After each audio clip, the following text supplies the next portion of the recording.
আসসালামু আলাইকুম। Welcome to my channel.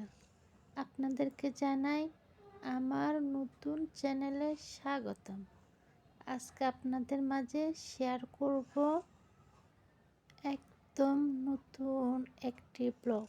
সেটি হচ্ছে পেঁয়াজকলি। শীতকালে পেঁয়াজকলি যে কোনো খাবার খেতে কিন্তু অনেক মজা লাগে। আজকে আপনাদেরকে দেখাবো পেঁয়াজকলি রান্না করা। চলেন শুরু করা যাক। পেঁয়াজকলিটাকে আগে কেটে নিয়েছি খুব ভালোভাবে। কাটার পরে চুলায় একটি ফ্রাই প্যান বসিয়ে দিলাম। সেখানে দিয়ে দিলাম সামান্য পরিমাণ সয়াবিন তেল। তেলটা যখন গরম হয়ে যাবে তখন তেলের মধ্যে ছেড়ে দেব পেঁয়াজ। যেহেতু আমরা পেঁয়াজকলি রান্না করব সেহেতু পেঁয়াজের পরিমাণটা আমরা একটু কমিয়ে দিব। পেঁয়াজটাকে মোটা করে কাটলেও চলবে। এখন দিয়ে দিলাম রসুন, কাঁচা রসুন। রসুনগুলোকে কিন্তু আপনারা আস্ত রসুন ব্যবহার করবেন। দিয়ে দিলাম আস্ত কাঁচামরিচ। আস্ত পেঁয়াজ, কাঁচামরিচ, রসুন কোয়াগুলোকে ভালোভাবে সিদ্ধ করে ভালোভাবে ভেজে নিব।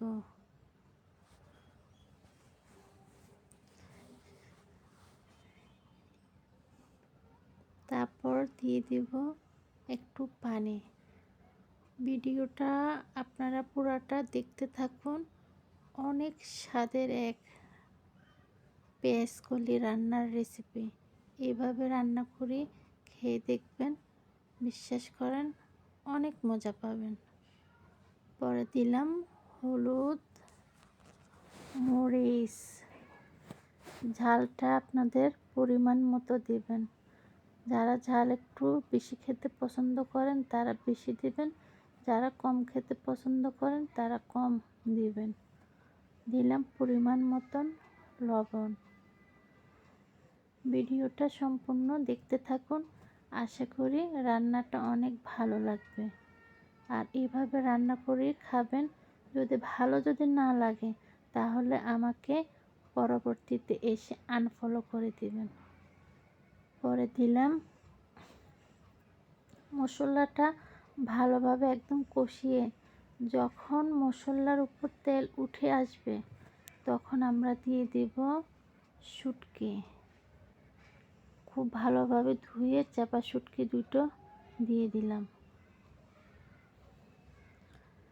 শুটকিটা যখন একটু নরম হয়ে আসবে তখন আমরা শুটকিটার ভিতরে কাঁটাগুলো ফেলে দিব, যাতে খেতে সুবিধা হয়, কাঁটা যেন সমস্যা না করে।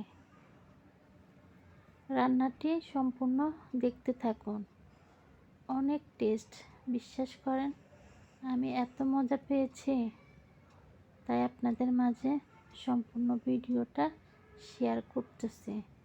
সম্পূর্ণ ভিডিও যদি না দেখেন আপনারা বুঝতে পারবেন না আসলে রান্নাটা কিভাবে করতে হয়। যখন যাবতীয় মশলাগুলো একদম ভালোভাবে আমরা কষিয়ে নিব, তেল যখন একদম উপরে বেশি উঠবে তখন আমরা এর মধ্যে দিয়ে দেব পেঁয়াজকলিগুলো।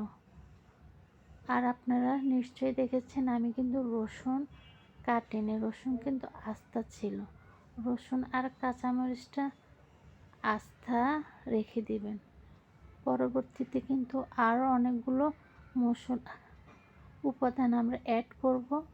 পুরো ভিডিওটি দেখতে থাকুন, তাহলে বুঝতে পারবেন আর কি কি এটার মধ্যে দেয়া লাগবে।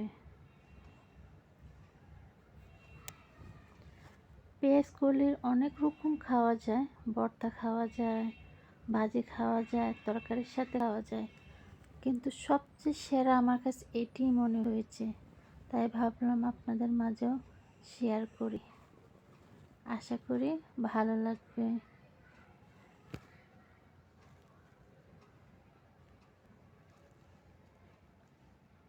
আর পেঁয়াজগুলো যখন দিয়ে দিব আমরা কিন্তু একটুও পানি ব্যবহার করব না। পেঁয়াজগুলির গা থেকে যে পানিগুলো বের হবে সেটা দিয়ে কিন্তু অটোমেটিক হয়ে যাবে।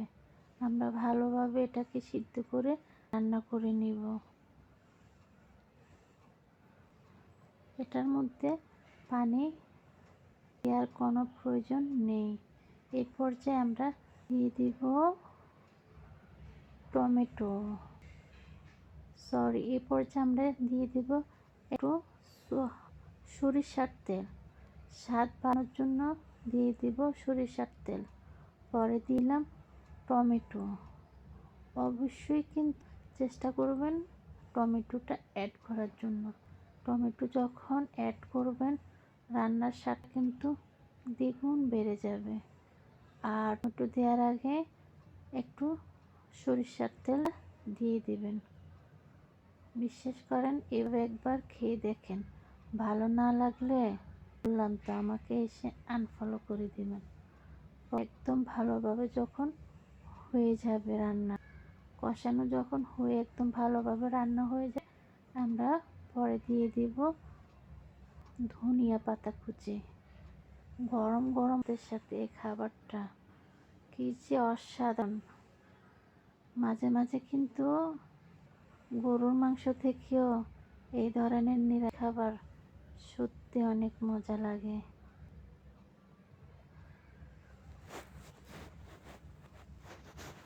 আশা করি একদিন এভাবে বানিয়ে বাসায় খাবেন। এখন পেঁয়াজ খুবই চলছে, খুবই স্বল্প পাওয়া যাচ্ছে, এক মুঠো মাত্র 10 টাকা,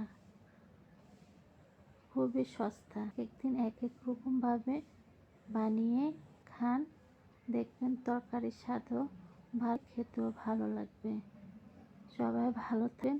ভিডিওটি যদি ভালো লাগে লাইক, ফলো, সাবস্ক্রাইব করে পাশে থাকবেন। ধন্যবাদ সবাইকে।